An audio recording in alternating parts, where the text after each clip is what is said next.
And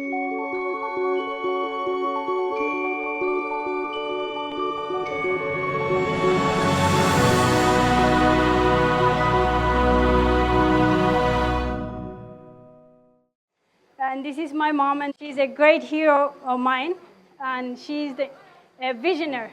No one moved back to Afgoye La Folle corridor. That's where we live in kilometer 21 in the middle of nowhere. That's where she started her life. That's where she think, okay, this woman, by the time they reach to Mogadishu, they're gonna die. So my goal is to go to them, to be close to them, and give them the access of healthcare they need. So as I remember, I grew up in a hospital. I was with my side of my mother, or giving the numbers of the patient, or lining up the patient, or giving the IV cannula. That's where I grew up, and that's the passion where I inherited from my mother. For the last 23 years, she created a heaven. She had two choices, or leave this country or stay and create your own heaven.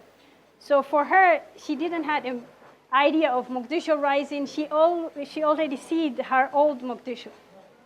The Mogadishu she loved, the Mogadishu she grew up, the Mogadishu she educated, and the Mogadishu she went outside in Russia and studied and came back to build her own country. She was much luckier than us and our generation, because she came back in 1971 with a peaceful country, with a prosper and growing country. For our generation, I feel I'm the worst generation in Somalia, because the older generation, they had their time, and the younger generation, they don't know what means the beauty and anything. So this is their world, but we lost in the middle of it. My mom tried to tackle the issues in the place at that time as much as she could do it. She gave the people the shelter, and she focused on extreme poverty, how we can stop that as much as we can. Feeding the people in the hospital, feeding people in the schools. And 2007 and 2009, we reached in our village, where we call Hawa Abdi Village, up to 90,000 people inhabitant. So that's how we were overcrowded, and we couldn't even do anything, basically. You have to wake up every day 4 a.m., and by the time you go to bed, you've done whatever you could. So don't stress up. That's what I learned from my mom. Wake up, do as your best, and go to bed. And wake up again, even if you start same place tomorrow morning. She's a doctor, and I am a doctor. We're all a family of doctors. We focus mainly in healthcare. But other things we have done in the village my mom created because of the circumstances. We're forced to give people water. We're forced to give a healthcare. By the way, my mother is a lawyer also. She graduated from Somalia National University as a law. She used her law degree to create some rules and regulations within the camp and village. There is no clan division. No matter who you are, you have a free space, free water, healthcare, but you cannot talk about the clan, because that was the court issue that put us today what we have. I put some numbers here, what we have seen the patient in 2008. 84,523. That's how much patient went through our doors in 2008, when we had the largest number coming in. The Mogadishu is rising. The birth of Mogadishu, it brings us also relief in general. In 2013, half of the population and half of our patients went back to Mogadishu. So the total number we have seen is 40,320. It's very relief. It's maybe, when I say people is manageable, they laugh at me, because we had 90,000 to manage. 40,000 patients to see, it's much less. It's easier. So our hospital is running still. We do all kind of emergencies. It's general hospital, it's teaching hospital. The water, we are one of the luckiest few cities in the area. We have our borehole, our own water. We clean water. We pump our water every early morning. So we have sufficient enough water, and we had it since 1997. So we were a few luckiest people in the area. Of course, when you talk about the health, about the water, food, where's the education? You cannot leave out. This is the school I taught in 1993 when I was a kid, at the age of 15. But today it's a bigger, much bigger school, much better school, much brighter future we had. In 2008 and 12, because we had a larger population populating our area, we could only accommodate 890. When I say 890 kids, wow, it's a lot. No, it's not. Comparing to what the kids needed in school, 37,000 school age we had in area, and we had to cover only 890. It's heartbreaking. to see the numbers of the kids and how they're eager and how they want to learn. And 2008, majority of our patient in emergency room was a kid who was killed by car or accident by car because he was running around. His mother went to find a food. He doesn't have school. He's not going to school. So what he's going to do? He's going to run in the streets. So it's very heartbreaking.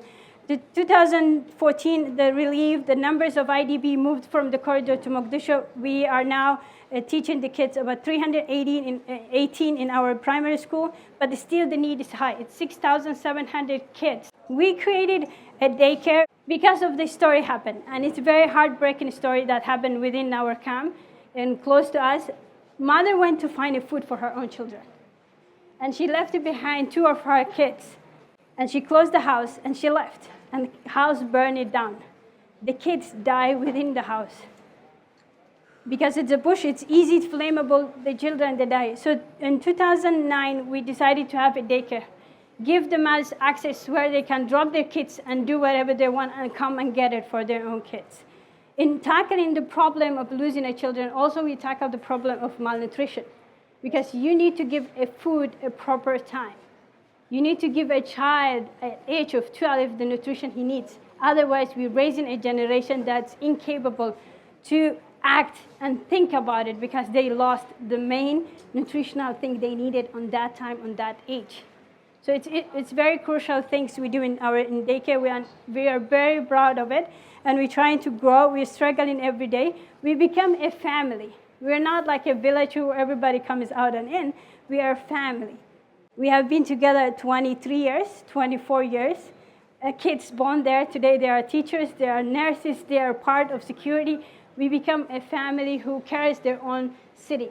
So the impact, when I say like 90,000 people, is very important. And I want to thank everyone in this room who had a business or who is employing someone within the country. You have to multiply. When I say 230 equals 3,450, like something's wrong with math. No, nothing's wrong with math. When you hire 230 people, you have to times 15. Because each Somali is supporting minimum of 15 people. Even if he gets $50, he will support it. 10 of his kids, uncle, ayeyo, abti, ade, whoever.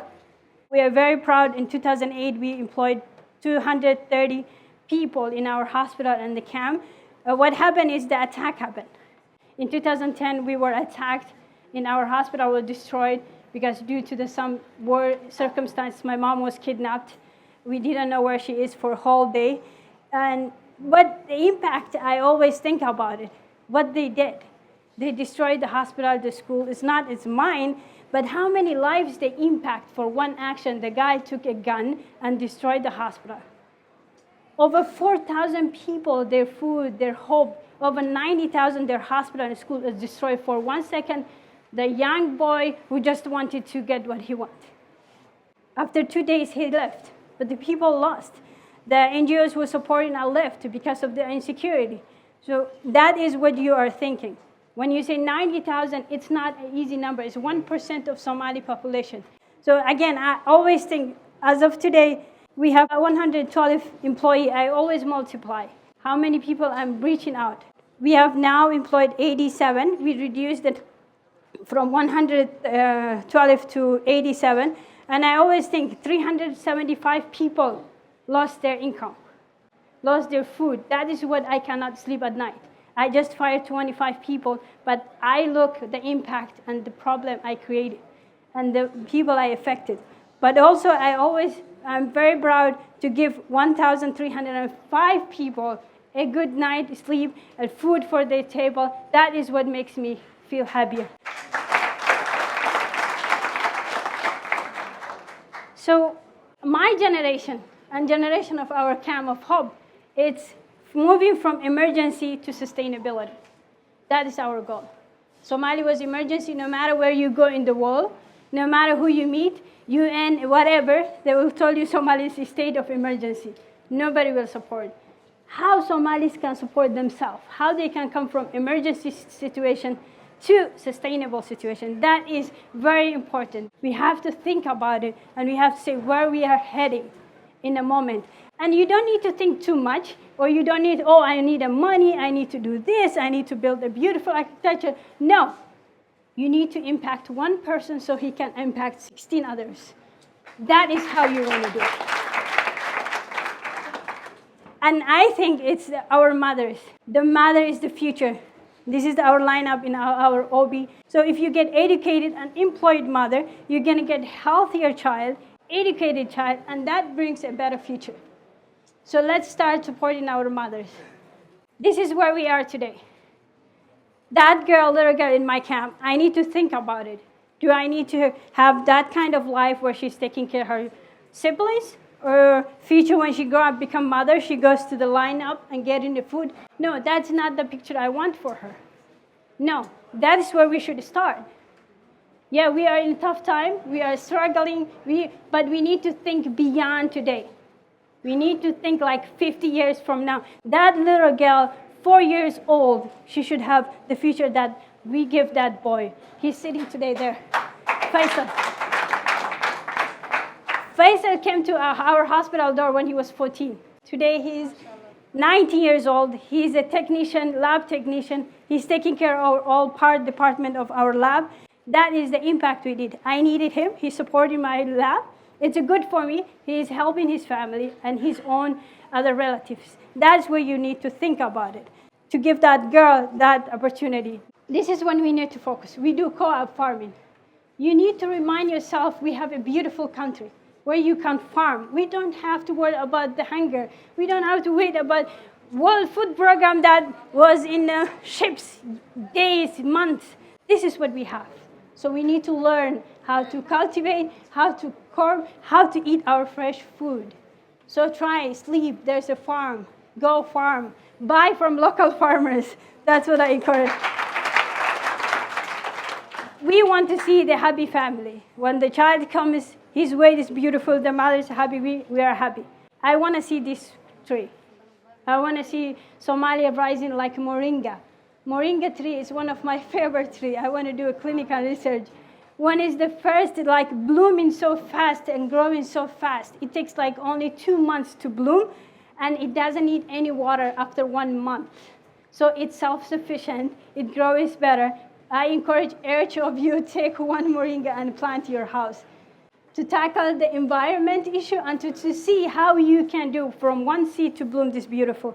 I want to end it up with Anabe. This is our daycare. Anabe was born in the camp. Anabe, her mother came in 1997. She born in 1998. She grew up, she studied, she just finished her primary school, but she's gonna go next year for her a high school, which we're gonna have. We're very proud to say high school is coming in our village. But look at her. I went yesterday morning and take this picture in the daycare, and I thought like she's already an inspiration. She's already a leader. Look how a lot of younger children who she's teaching are looking at her. Her English, she learned how she's teaching. They were singing when I went there. So I invited today Anabe with me and Faisal. She's here. I say, I will talk about you. You have to come with me. And she said, I'm shy. I'm not going to talk. I said, I'm going to do all the talking. You just come with me and listen. Anyway, she's very bright. I am very proud of her. She is one of our brightest future within our Hope Village. But always think about it. You don't need to do more. Just help one person. Thank you.